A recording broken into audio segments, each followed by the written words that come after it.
디모데후서 1장 말씀입니다. 1절부터 2절까지 한 목소리로 같이 읽겠습니다. 하나님의 뜻으로 말미암아 그리스도 예수 안에 있는 생명의 약속대로 그리스도 예수의 사도된 바울은 사랑하는 아들 디모데에게 편지하노니 하나님 아버지와 그리스도 예수 우리 주께로부터 은혜와 긍휼과 평강이 내게 있을지어다. 아멘. 할렐루야. 우리가 오늘부터는 디모데후서를 함께 읽으면서 말씀을 나눕니다. 사도 바울이 가장 마지막에 최후에 쓴 서신서가 디모데후서입니다. 사도 바울이 로마로 가서 예루살렘을 거쳐서 로마로 가서 로마에서 같은 연금 상태로 있으면서 복음을 전하고 서신서를 썼어요. 그러다 잠시 가택연금이 풀려서 그래서 자유롭게 복음을 증거했습니다. 그러다가 로마의 대화재가 일어나죠. 네로 황제가 자기의 유흥을 위해서 로마의 시가지들을 다 불태웠습니다. 그리고서는 누명을 누구에게 씌웠을까요? 기독교인들이 로마 황제를 대적하여서 불태웠다고 누명을 씁니다. 그래서 누명 쓴 기독교인들이 박해를 받기 시작하죠.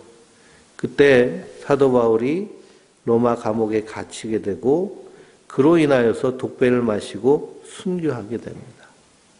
그러니 그렇게 순교하기 직전에 쓰여진 서신서가 디모데후서고요. 디모데에게 쓴 목회 서신입니다.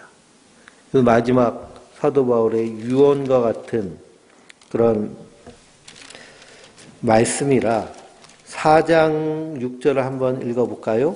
4장 6절. 전제와 같이 내가 벌써 부어지고 나의 떠날 시각이 가까웠도다. 나는 선한 싸움을 싸우고 나의 달려갈 길을 마치고 믿음을 지켰으니 이제후로는 나를 위하여 의의 면류관이 예비되었으므로 주고 들어오신 재판장이 그날에 내게 주실 것이며 내게만 아니라 주의 나타나심을 사모하는 모든 자에게 도니라 그랬습니다. 그러니 사도 바울이 전제와 같이 내가 벌써 부어지고 그러니 제물의 피를 쏟아버리는 것이 전제거든요. 그렇게 떠날 시각이 다가왔다라고 고백하고 있는 것이 디모데후서입니다. 그래서 사랑하는 아들 디모데에게 편지하노니 하며 디모데를 사랑하는 아들이라고 표현하고 있어요. 디모데는 사도 바울의 믿음의 후계자이고 복음의 동역자이고 마치 아들과 같이 사도 바울을 섬기며 복음을 함께 증거한 사람이 디모데입니다. 이 디모데가 에베소에서 목회하고 사도 바울이 로마 감옥에 갇혀 있으니 로마로 와서 그래서 만나기를 간절히 소원하고 있어요. 마지막 작별 인사와 같은 모습이죠. 사도 바울은 1절에 자기 자신을 표현하기를 하나님의 뜻으로 말미암아 그리스도 예수 안에 있는 생명의 약속대로 그리스도 예수의 사도된 바울은 이라고 자기 자신을 표현하고 있습니다. 우리 성도들도 항상 자기 자신의 정체성이 분명해야 됩니다. 하나님의 뜻으로 말미암아 하나님 우리를 하나님의 자녀로 택하신 것은 에베소서를 읽어보면 태초에 하나님께서 우리를 예정하시고 그리스도께서 우리를 구속하시고 성령께서 우리를 인치셔서 하나님의 백성 삼으신 거예요. 로마서 5장을 보면 우리가 아직 죄인 되었을 때, 우리가 아직 원수 되었을 때 하나님께서 그 아들을 죽이심으로 말미암아 그 하나님의 사랑을 우리에게 확증하셨느니라 라고 말씀하고 있습니다. 그러니 이 모든 것은 하나님의 뜻으로 말미암는 것이죠. 그러니 나의 나 된 것은 하나님의 은혜로 된 것이라는 분명한 정체성이 사도 바울 가운데 있습니다. 우리 성도도 마찬가지죠. 우리도 은혜로 말미암아 된 자들이에요. 그 은혜는 무슨 은혜일까요? 예수 그리스도의 십자가의 은혜예요. 우리는 예수님을 믿는 믿음으로 사는 자들입니다. 이 믿음의 내용이 헷갈려서는 안 돼요.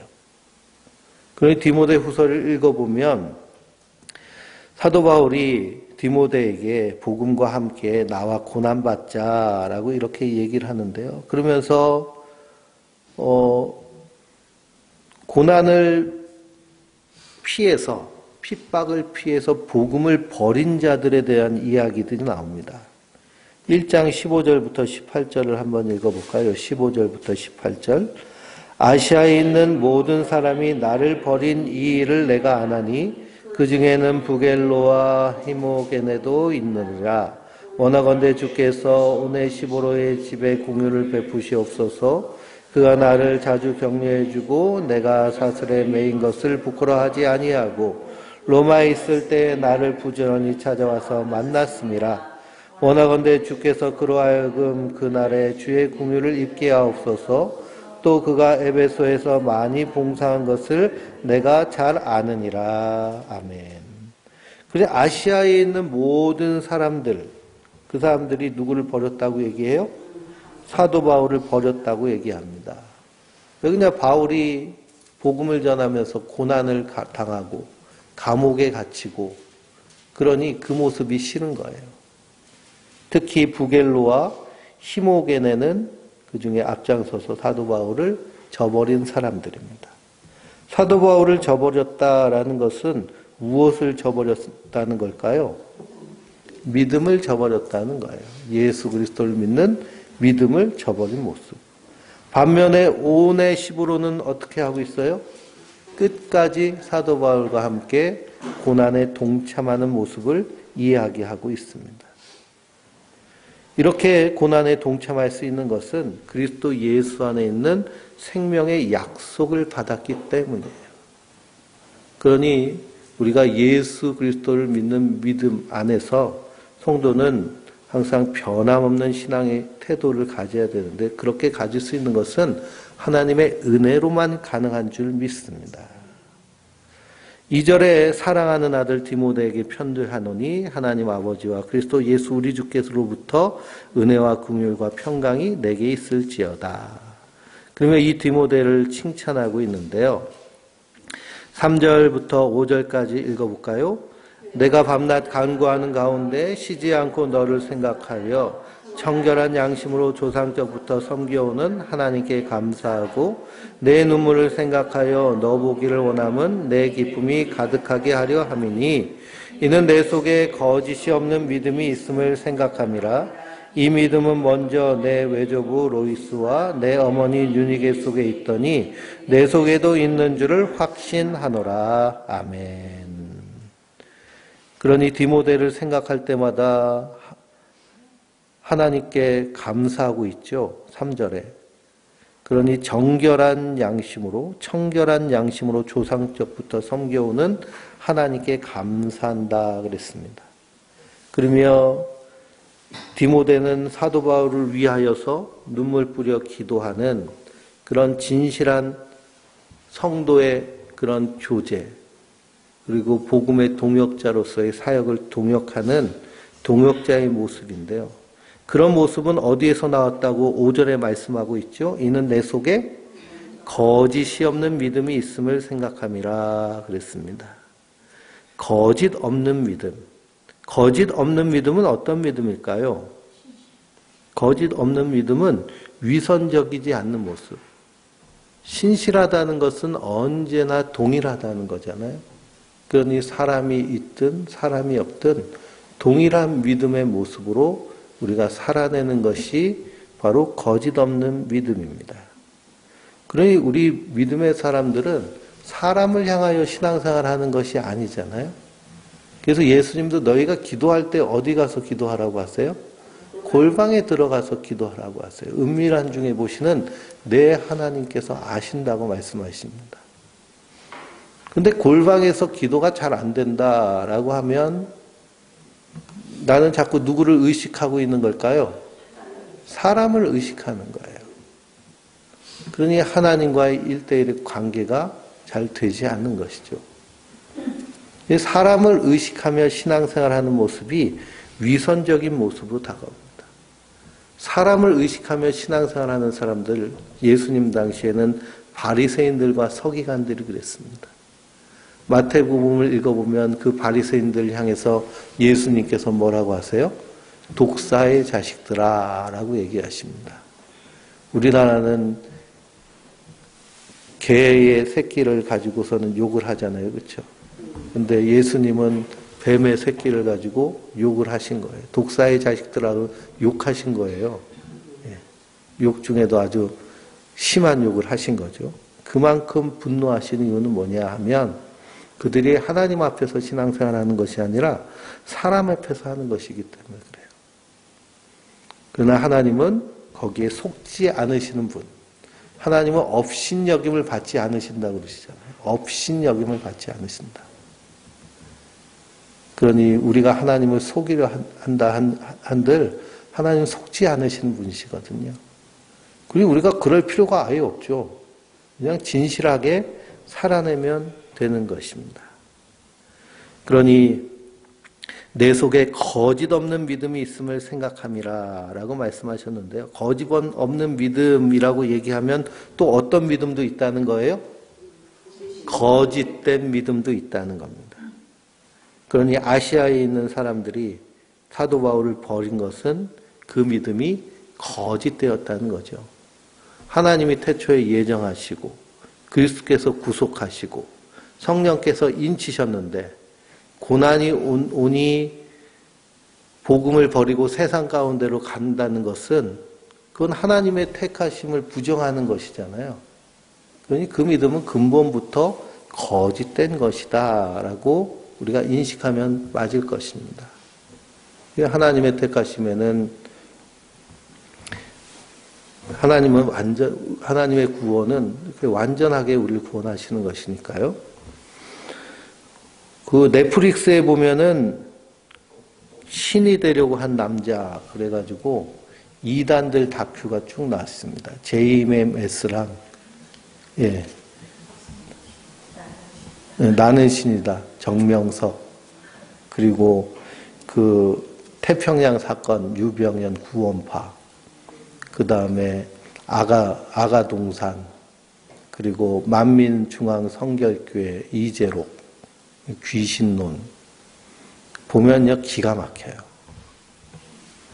사람들이 왜 그런데 빠지게 될까요? 현상에 집중하기 때문에 그렇습니다. 그래서 이단은 달을 이 끝단체잖아요. 처음엔 비슷한 것처럼 뭐 귀신도 내쫓고 병자도 고치고 능력도 행하는데 예수님은 이런 현상에 대해서 말씀하지 않으시고 꼭 뭐에 대해서 말씀하셨을까요? 열매에 대해서 말씀하셨어요.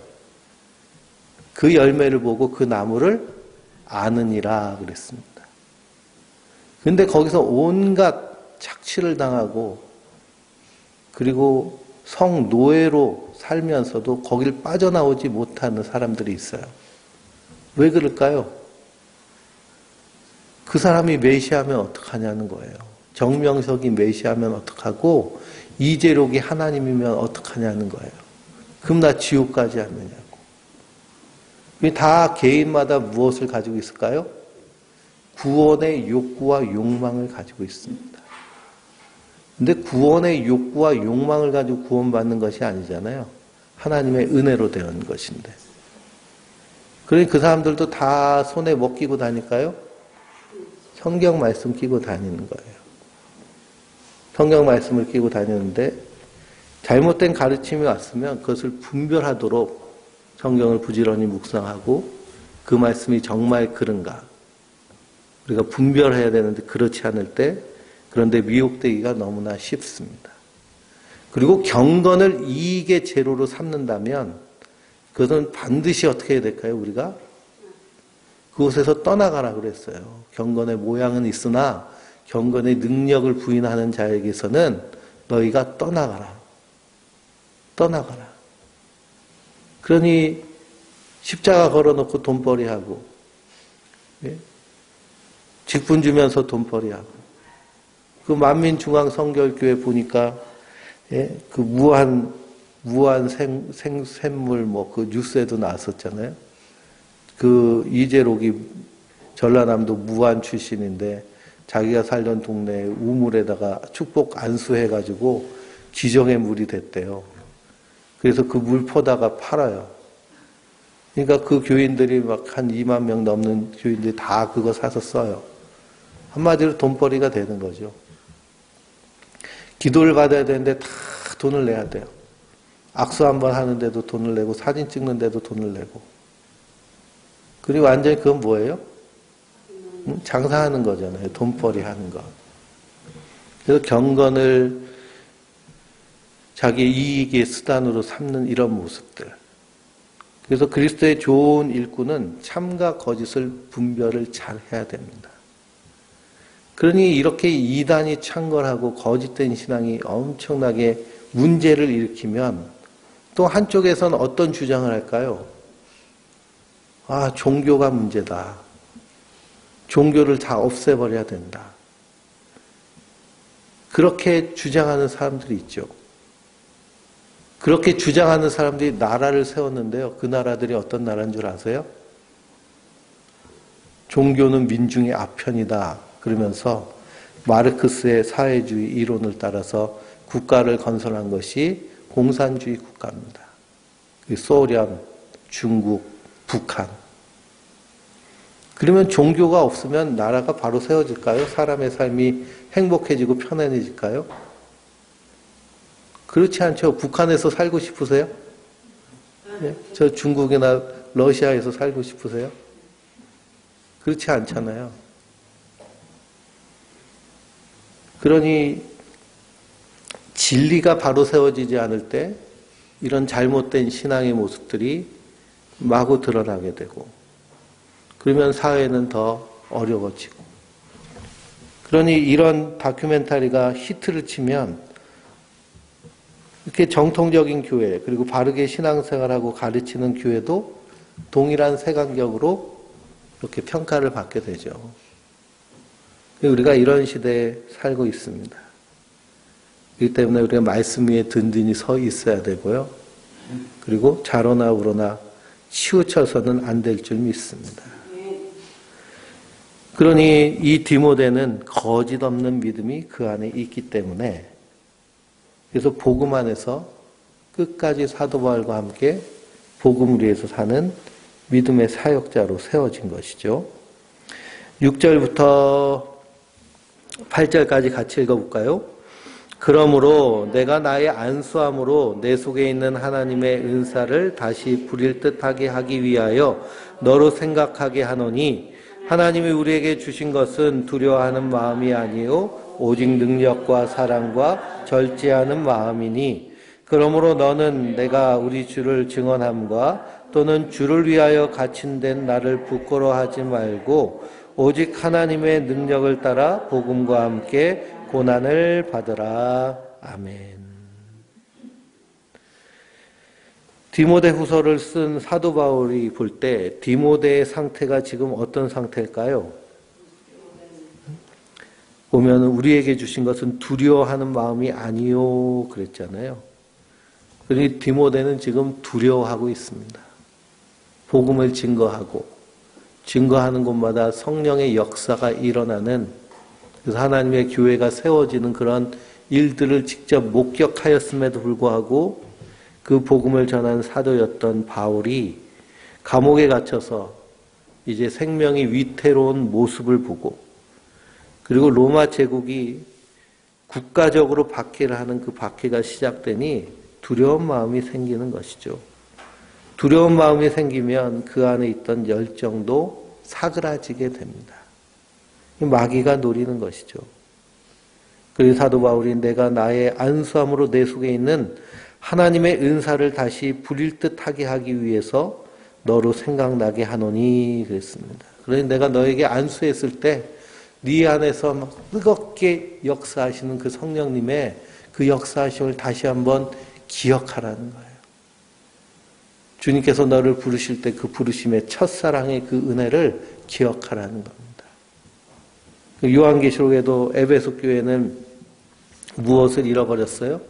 첫사랑을 잃어버렸다고 얘기했습니다. 하나님을 나를 향하신 그 뜨거운 사랑, 우리 안에서 이 사랑이 늘 기름 붓듯해야 될 줄 믿습니다.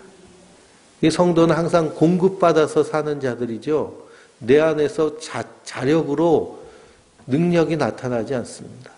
그럼 어디로부터 공급받아야 될까요? 예? 하늘로부터 공급받는 자들이에요. 우리 안에서. 그래서 우리가 상 공부하면서 아침마다 주장하는 것이 하나님 나를 받아주셨고 나를 특별한 존재로 삼으시고 나를 가족으로 삼으셨습니다 하는 이것을 하나님을 향해서도 주장하고 나를 향해서 주장하고 세상을 향해서 주장하며 사는 것이 성도들인 줄 믿습니다. 이것을 항상 잊어버려서는 안 되는데요. 우리가 살다 보면 힘들고 피곤하면 이런 것들이 쏙 사라지잖아요. 그냥 우리가 연약하기 때문에 그렇습니다.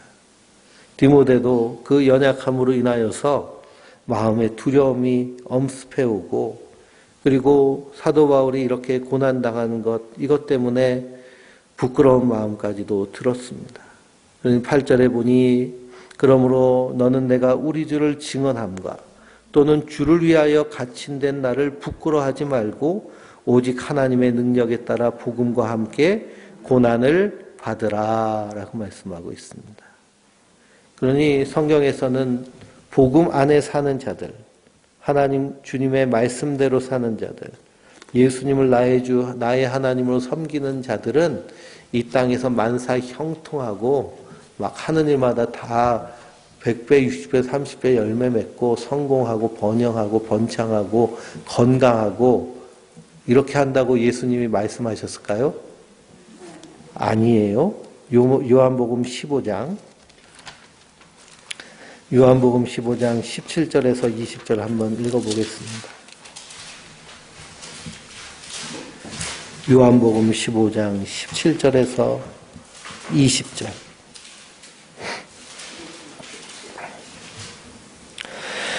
내가 이것을 너희에게 명함은 너희로 서로 사랑하게 하려 함이라.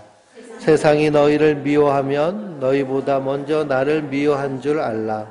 너희가 세상에 속하였으면 세상이 자기 것을 사랑할 것이니 너희는 세상에 속하지 않거니요 도리어 내가 너희를 세상에서 택하였기 때문에 세상이 너희를 미워하느니라. 내가 너희에게 종이 주인보다 더 크지 못하다 한 말을 기억하라. 사람들이 나를 박해하였은즉 너희도 박해할 것이요 내 말을 지켰은즉 너희 말도 지킬 것이라. 아멘. 그러니 세상이 너희를 미워하면 그것은 나 때문에 미워하는 거예요? 예수님 때문에 미워하는 거예요? 예수님 때문에 미워하는 거라고 말씀하시는 거예요. 그러니 우리는 이 세상에서 영적인 전쟁을 하고 있고 복음과 함께 고난을 받는 이유는 우리가 대적자들이 있기 때문입니다. 그러나 대적자들만 있는 것이 아니죠. 그 안에 하나님의 사람도 있기 때문에 하나님께서 우리를 이 땅에 남겨두시고 그리고 복음을 증거하는 증인의 사명을 맡겨주신 줄 믿습니다. 그러니 우리 주를 증언함과 또는 주를 위하여 갇힌 자 된 나를 부끄러워하지 말라는 거예요. 오직 하나님의 능력을 따라 복음과 함께 고난을 받으라. 그러니 우리가 하나님에 대해서 얘기할 때 그 하나님은 온 우주를 창조하시고 천지를 창조하시고 나를 만드신 창조주 하나님이십니다. 근데 그 하나님이 사람이 돼서 이 땅에 오셔서 어떻게 하셨어요? 어떻게 하셨어요? 십자가에 달려 죽으셨잖아요. 그러면 아니 하나님이 죽었어? 왜 죽었어? 이렇게 되기 때문에 그래서 십자가는 하나님의 능력이지만 유대인에게는 거치는 것이죠. 왜냐하면 나무에서 달려 죽은 자는 저주받아 죽은 것이기 때문에 헬라인에게는 이게 아주 미련해 보이는 겁니다. 우리 슈퍼맨이나 그런 영웅 영화들 보면 막 다 무찔르잖아요. 결국 죽었다가도 다시 살려놔서 다 무찔리고 결국에는 다 평화를 이루거든요. 근데 예수님은 그냥 무참히 십자가에 달려 죽으시고 부활하셨지만 심판은 아직 안 하셨잖아요. 그러니 그 십자가가 사람들 보기에 미련해 보이고 또 그 안에서 부끄러워하는 자들도 있을 수 있다는 겁니다. 그러나 이 십자가의 은혜를 온전히 깨닫는 자들, 십자가의 그 능력을 경험하며 사는 자들은 복음과 함께 고난도 함께 받아 사는 자들인 줄 믿습니다. 이 성도는 고난을 두려워하는 자들이 아니에요. 그 이단들 나오는 다큐멘터리를 보니까 그 이단들이 성범죄 저지르고 그 안에서 고발하는 사람들이 고발해가지고 경찰한테 끌려가가지고 살려달라고 검사한테 손 싹싹 빌면서 뭐 그러면서 자기는 고난당한다고 얘기를 해요. 근데 그 고난은 복음 때문에 당하는 고난이에요? 지가 잘못해서 당하는 고난이에요? 자기들이 죄져서 당하는 고난이잖아요. 근데 그걸 또 고난받는다고? 그러니 또 거기 믿는 이단에 빠진 사람들은 우리 메시아가, 우리 선생님이, 우리 총회장님이 고난당하신다고. 이게 성경에 기록된 대로 그렇게 된다고. 그렇게 분별을 못하는데요. 우리가 복음과 함께 고난당하는 것은 하나님의 사랑과 의를 행하다가 당하는 고난이죠. 내가 사기치고 도둑질하고 잘못했는데 당하는 고난과는 차원이 다릅니다. 9절 말씀을 읽어볼까요? 하나님이 우리를 구원하사 거룩하신 소명으로 부르심은 우리의 행위대로 하심이 아니요 오직 자기의 뜻과 영원 전부터 그리스도 예수 안에서 우리에게 주신 은혜대로 하심이라. 아멘. 그러니 성도는 거룩하신 소명의 부르심을 분명히 이해하고 살아야 됩니다. 우리의 행위로 된 것이 아니에요. 오직 자기의 뜻, 하나님의 뜻과 영원 전부터 그리스도 예수 안에서 우리에게 주신 은혜로 말미암는 것입니다. 그러니 이게 하나님의 부르심과 이 소명에 굳게 붙잡혀 있을 때 성도는 고난도 부끄러워하지 않는데요. 10절, 11절을 읽어볼까요? 이제 우리 구주 그리스도 예수의 나타나심으로 말미암아 나타났으니 그는 사망을 패하시고 복음으로써 생명과 썩지 아니할 것을 드러내신지라. 내가 이 복음을 위하여 선포자와 사도와 교사로 세우심을 입었노라. 아멘. 그러니 이 복음은 하나님의 비밀입니다. 하나님이 사람이 돼서 이 땅에 오셔서 우리의 허물과 죄를 대신 지시고 십자가에 달려 죽으시고 부활하시고 다시 오셔서 세상을 심판하실 이 하나님의 약속은 비밀과 같이 하나님의 택하신 자들에겐 보이시고 그렇지 않은 자들에겐 숨겨두셨어요. 우리는 그 복음을 증거하는 증인의 사명을 감당합니다. 그러니 세상은 알지 못하죠. 그리고 세상은 어둠을 더 사랑하기 때문에 이 진리를 거부하는 것이 세상의 모습입니다. 그럼에도 불구하고 이 복음을 위해서 사도 바울은 선포자와 사도와 교사로 세움을 입었습니다. 사도 바울만 이렇게 세움을 입었을까요? 우리 성도들도 우리도 선포자와 사도와 교사로 세우심을 입었습니다. 그러니 우리도 담대하게 세상을 향해서 복음을 증거하는 자가 되어야겠죠. 12절 이로 말미암아 내가 또 이 고난을 받되 부끄러워하지 아니함은 내가 믿는 자를 내가 알고 또한 내가 의탁한 것을 그날까지 그가 능히 지키실 줄을 확신함이라 그랬습니다. 이 사도 바울의 확실하게 믿는 것은 무엇이냐? 이렇게 복음을 증거할 때 하나님이 그날까지 하나님의 일을 이루신다는 거예요. 하나님의 택한 백성들을 구원해내시고 그리고 하나님의 약속을 반드시 이루시는. 그러니 우리가 구약을 공부하면 구약에 말씀대로 되었다라는 내용들이 계속 나옵니다. 하나님은 말씀하시는 것을 반드시 이루세요. 그러니 성경에서 주님께서 약속하신 일은 반드시 이루실 것을 믿고 오직 의인은 믿음으로 말미암아 사는 자들인 줄 믿습니다. 그래서 13절 14절에 너는 그리스도 예수 안에 있는 믿음과 사랑으로서 내게 들은 바 바른 말을 본받아 지키고 우리 안에 거하시는 성령으로 말미암아 내게 부탁한 아름다운 것을 지키라. 아멘. 우리 안에 거하시는 성령으로 말미암아 내가 부탁한 아름다운 것을 지키라는 겁니다. 그 아름다운 것은 뭘까요? 십자가 안에서 우리를 구원하신 그 하나님의 풍성하시고 충만한 사랑인 줄 믿습니다. 우리는 늘 그 사랑에 붙잡히고 그 사랑에 매이고 그 사랑에 우리가 감격하여 사는 자들이에요.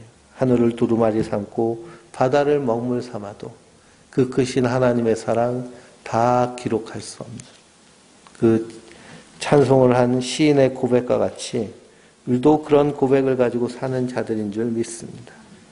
그래서 받은 복을 세어보아라 라는 찬양도 있잖아요. 그러니 하나님 나에게 하신 놀라운 일들, 그 구원의 일들을 말씀을 빗대어서 찾아보고 또 우리가 밤마다 꿈꾸면서 우리가 꿈노트도 쓰시잖아요. 꿈을 통해서도 주시는 그 하나님의 그 음성도 들을 때 그 놀라운 사랑이 우리 안에서 충만하게 역사하여 주시는 줄 믿습니다. 그러니 그 십자가의 사랑. 사도 바울은 에베소서에서 에베소 교회를 향해서 기도할 때 그 사랑의 길이와 깊이와 높이가 어떠함을 깨달아 알아 그 사랑으로 충만하게 되기를 간구하고 기도합니다. 그러니 우린 그 사랑으로 말미암아 사는 자들이에요.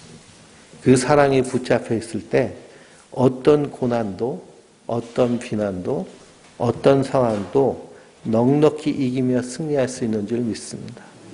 그러므로 하나님의 그 풍성한 십자가의 사랑 안에서 승리하는 하나님의 사람들 되시길 주님의 이름으로 축원드립니다.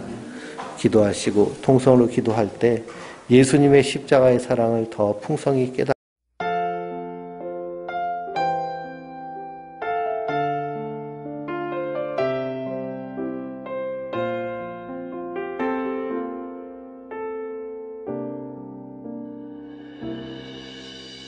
주 나의 모습 보네 상한 나의 맘 보시네 주 나의 눈물 안에 홀로 울던 맘 아시네 주 나의 모습 보네 상한 나의 맘 보시네 주 나의 눈물 안에 홀로 울던 맘 아시네 세상 소망 다 사라져가도 주의 사랑은 끝이 없으니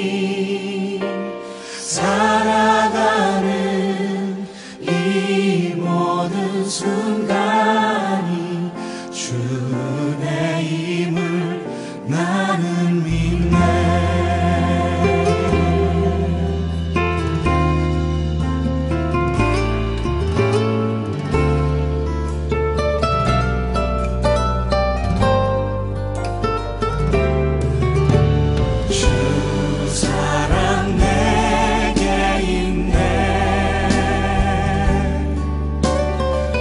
사랑이 날 채우네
끝이 없으니